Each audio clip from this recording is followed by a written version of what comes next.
دقايق من الوعي عن الخطوة اللي هتخليك تبدأ بجد، وإيه هي أفضل مهنة في العالم، وإزاي تخطط صح في حياتك. أهلا بيكم في حلقة جديدة من بودكاست سناكس وعي. النهاردة عايزة أحكي لك عن حاجة كلنا بنقابلها يمكن بشكل يومي، وهي كلام الناس. لو جيت تسألني أعمل إيه عشان محدش ينتقدني، هقولك ببساطة ما تعملش حاجة خالص، ما تتحركش وما تحاولش وما تتكلمش وما تبادرش، وساعتها يمكن تسلم من كلامهم.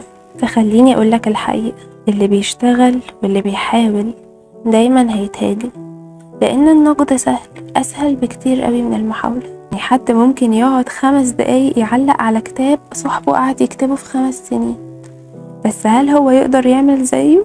الأغلب لأ. السهل جدا إن انت تقطع في مجهود حد، ومن السهل تنتقد حاجة لو اتاخدت لوحدها بعيد عن سياقها. بس السؤال، هل كنت هتعمل أحسن؟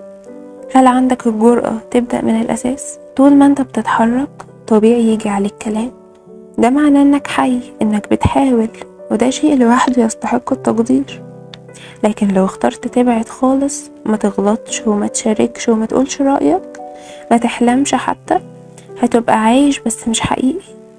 وهنا الصدمة، ان الناس برضو هيتكلموا، هيقولوا ليه ساكت، ليه مش بتعمل، ليه مالوش أثر. يعني على أي حال هيتم انتقادك، فليه ما تختارش تعيش بطريقتك وتجرب وتغلط وتقوم وتتعلم وتكمل. مفيش حد كامل، كلنا بنتعلم وكلنا بنعدي بلحظات ضعف، بس الشجاعة الحقيقية انك تكمل حتى لو خايف، وما توقفش لمجرد ان حد قالك كلمة وجعتك. التاريخ عمره ما افتكر الناس اللي قعدت تنتقد، بس عمره ما نسي اللي حاولوا واللي تعبوا واللي فضلوا واقفين رغم كل الكلام اللي سمعوه. فخليك من الناس دي، اللي بتحاول مش اللي بتتفرج، وما تخليش كلامهم يوقفك، لانك بجد تستاهل توصل. بعد كده عايزة اكلمكوا على القاعدة اللي بتقول ان 10% من اللي بيحصل لينا في الحياة خارج ارادتنا، بس 90% اللي باقيين بيتحددوا حسب رد فعلنا ناحية 10%. هكلمكوا عن موقف بسيط ممكن يبوظ اليوم بالكامل، وتعاملنا معاه بطريقة لو فكرنا فيها شوية كنا وفرنا على نفسنا كتير. يعني مثلا لو بنتك كبت الشاي على هدومك الصبح، حاجة بسيطة ممكن تحصل في أي بيت، بس بدل ما تاخد نفس عميق وتقول عادي ونغير الهدوم ومحصلش حاجة، ممكن تتعصب وتزعق وتلوم مراتك وتزعق لعيالك، وبدل ما تروح الشغل وانت رايق، هتروح وانت مخنوق، وتبدأ سلسلة من ردود الأفعال اللي في الأصل ما كانش ليها أي لازمة. الموقف نفسه صغير اللي بيمثل 10%، بس احنا اللي ضخمناه، واحنا اللي عملنا ردود الأفعال اللي وصلت ل90%. المشكلة مش في الشاي اللي وقع، المشكلة في الغضب اللي ما كانش ليه أي لازمة، في الكلمة اللي اتقالت بحدة، وفي العصبية اللي كبرت الموقف 90 مرة أكتر من حجمه. وده اللي بيقوله ستيفن كوفي، صاحب قاعدة 90 ل10%. بيقول إن 90% من مشاكلنا اليومية مش جاية من الحدث نفسه، لكن من الطريقة اللي احنا اخترنا نرد بيها. يعني الطيارة اتأخرت، ده 10%. هل تقعد تتعصب وتشتم وتتوتر، ولا تشوف كتاب تقرأه وتتصل بحد بتحبه في الوقت ده، تريح بالك لحد ما الطيارة تيجي أو ميعادها يجي؟ مثال تاني، زحمة العربيات، ده طبيعي، بس الغضب والسب والشعور بالخنقة هو اللي بيخليها تتحول من زحمة بسيطة مجرد موقف ليوم كله توتر. الدنيا عمرها ما هتبقى ما فيهاش مشاكل، بس صدقني رد فعلك هو اللي بيحدد شكل يومك وحتى شكل حياتك. يمكن أجمل نصيحة أقولها لك النهاردة، ما تخليش حد يشوف فيك نتائج أذاه. يعني اللي يضايقك ما تردش بطريقة تخليه حاسس إنه نجح في إنه بوظ مزاجك. خلي عندك مساحة بين الحدث ورد الفعل، المساحة دي اسمها حكمة، ودي أغلى حاجة ممكن تمتلكها في يومك. فالمرة الجاية لما يحصل لك موقف مزعج، افتكر إن المشكلة حجمها 10%، وانت اللي بتختار تكبرها أو تخليها تعدي. بعد كده هنتكلم عن سؤال يمكن كلنا فكرنا فيه في يوم من الأيام، ايه هي أفضل مهنة في العالم؟ هل هي اللي بتجيب فلوس أكتر، ولا اللي الناس بتسقف لك فيها، ولا اللي بتحبها وتحس إنها على مقاسك بالظبط؟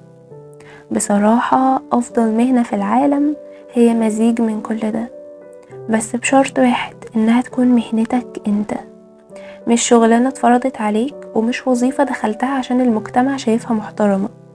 أفضل مهنة في العالم هي اللي بتقوم منها الصبح وانت متحمس، اللي تحس انك بتلعب وانت بتشتغل، اللي ممكن تشتغل فيها ساعات وانت مش حاسس بالوقت، اللي فيها نقطة التقاء بين شغفك ومهارتك وفلوسك. وعشان تلاقي المهنة دي لازم تبص جواك مش حواليك. ارجع كده بذاكرتك لأيام طفولتك، فاكر كنت بتحب تعمل ايه؟ كنت بتضيع وقتك في ايه وانت مبسوط؟ طب الناس كانت بتقولك ايه زمان؟ انت شاطر في كذا، ولا انت غريب بس عندك حاجة مش عند حد؟ ايه الحاجة اللي لما تعملها تحس انك مش محتاج تتعلمها، بتحس انها جزء منك؟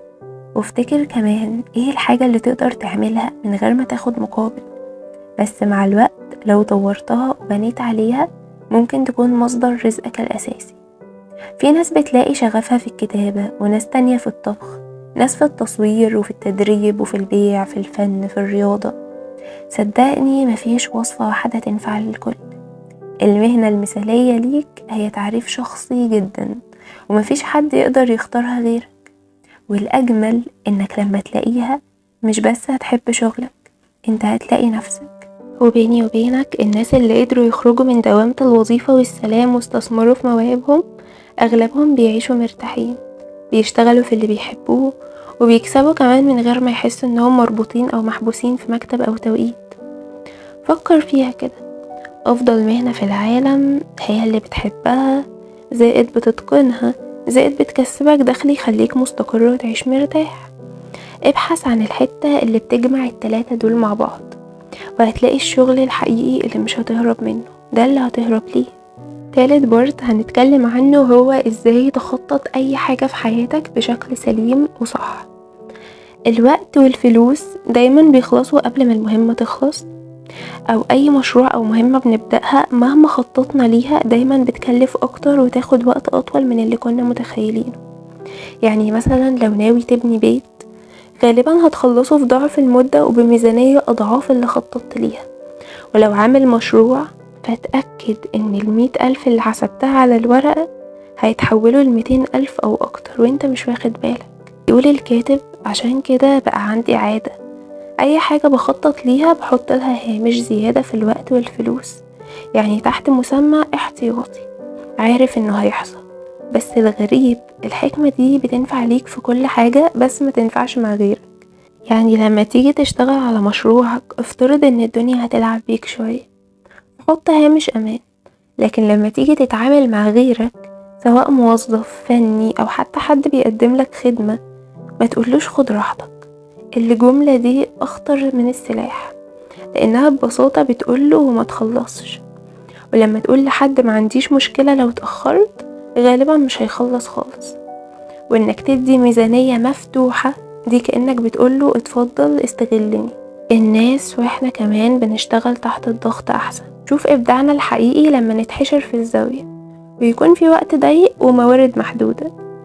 فكر كده كم مرة كنت مأجل مهمة وكنت شايف انها محتاجة شهرين، ومجرد ما اضطريت تخلصها في اسبوع خلصتها.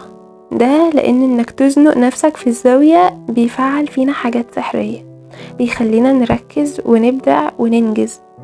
عشان كده لو المهمة ليك خد بالك وحط لنفسك هامش امان، ولو لحد تاني حطه في زاوية وشوف الابداع وهو بيطلع. قبل ما اختم الحلقة عايزاك تحط لنفسك 3 أسئلة. اول سؤال، ايه الحاجة اللي انت كان نفسك تعملها وكنت دايما بتفكر في الناس وكلامهم وده كان بيخليك تأجلها؟ تاني سؤال، ايه افضل مهنة في العالم بالنسبة لك؟ او على الاقل حاول تجاوب على الاسئلة اللي طرحناها في البارت ده. تالت حاجة، هات مثال من حياتك وجرب فيه نظرية التخطيط اللي اتكلمنا عليها سواء مع نفسك او مع حد تاني. عزيزي المستمع، حاولت ابسط لك افكار الكتاب النهاردة على قد ما اقدر، خليها اقرب لاحداث يومك.